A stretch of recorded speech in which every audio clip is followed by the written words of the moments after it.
As our next speaker, Heidi Munson is a wife, mother, owns a small house cleaning business, and Heidi's become increasingly outraged by the actions and attitudes of the political elite in Olympia, and has decided to do something about it by running for state representative in the 1st Legislative District. And Heidi's going to be discussing some major differences in worldviews, conservative versus liberal progressive. She'll also be offering some tips and tactics to use in everyday conversations with friends and colleagues when politics comes into the conversation. And help me welcome Heidi Munson. Well, thanks for coming, everybody.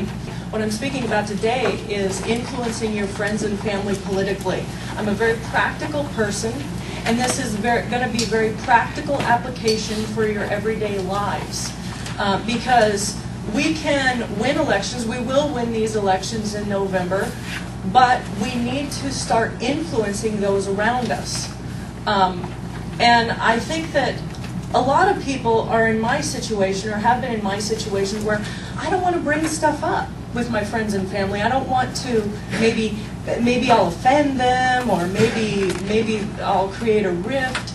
And I think a lot of people feel that way, and so they don't bring up politics. They don't bring up, the whole slogan, don't talk about politics or religion. Well, in my life, that's pretty much the only thing I like to talk about. So these are going to be some easy things for you to do. It's not confrontational. I know some of you probably like to be confrontational, but as the adage goes, you get more flies with honey than with vinegar. So that's what we're going to try to do. First off, though, before I get into tactics, I'm going to discuss for a minute the difference in worldviews. Because, go ahead, Mark.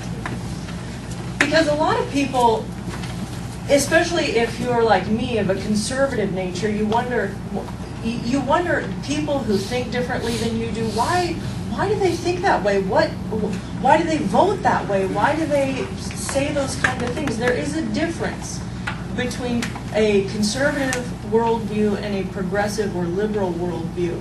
And what's a worldview? A worldview is simply stated how you view the world. Now, a conservative, can anyone take a stab at why socialism or liberalism or even communism never works, has never worked, and will never work? Does anyone want to take a guess? Because eventually those in power run out of other people's money. Well, that's a very good quote from Margaret Thatcher. Yes, that's true. I think it's demotivates some of the really creative people because it's more and more. It does most definitely demotivate people. Okay, I'll take one more guess. Human nature. Human nature. That's exactly, it runs contrary to human nature. It has never worked, it will never work. I've heard so many people say, well, around the world, you just don't have the right people running it. Well, if we had people here running it, then it would work. No, it will never work, ever, because human nature runs contrary to those kind of principles. A liberal or a progressive will believe that man is perfectible, that man can be ultimately good if he just has enough education or whatever. But they also believe that man is stupid, that we will not make the right decisions, so they need people in power over us to herd us or to corral us into those directions. I remember Bill Clinton, this was toward the end of his last term, and when that whole surplus deal that was going on that was phony in the first place, but he said, he was speaking to a group of people, and he said, well, I could give the surplus money back to you, but you might not spend it right. He seriously said that. That is the mentality.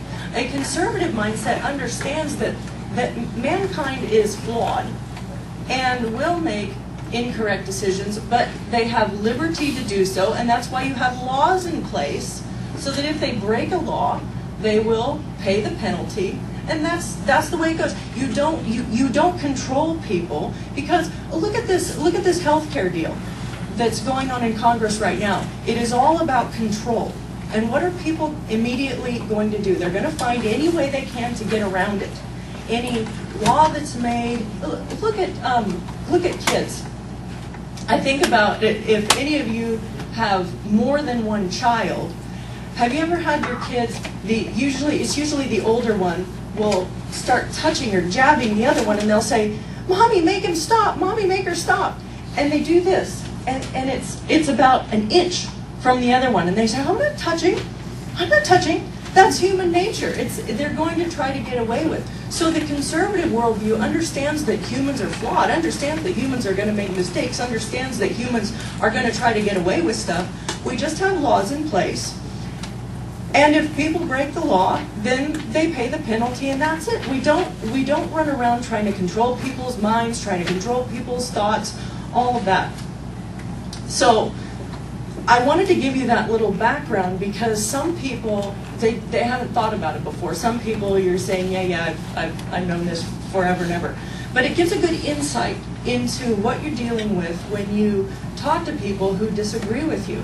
So the main portion of my topic tonight are going to be tactics. And I say tactics, it's not a strategy because you don't know how every conversation is going to go with every single person. It's a tactic, it's a method of coming against an opponent.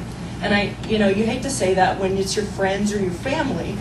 They are only your opponent in terms of their ideas, okay? They're not your actual opponent.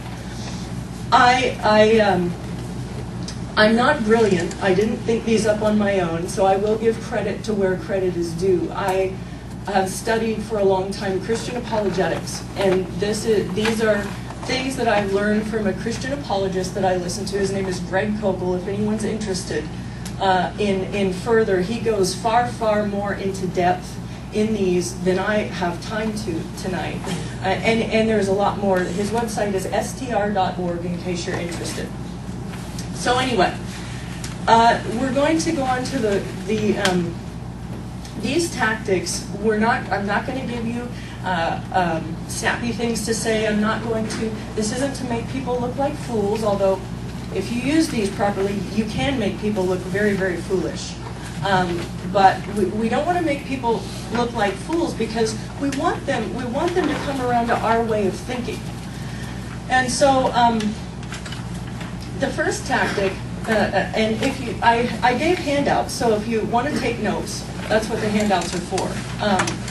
The first tactic is the Columbo tactic, and if any of you are familiar with Lieutenant Columbo, that's what the tactic is based on. Lieutenant Columbo was an unassuming kind of guy. He didn't come across as knowing everything. He's kind of looked bumbling and kind of disheveled looking, and he acted like at the crime scene that he didn't know what was going on, that the person was going to get away with it because he really couldn't figure anything out.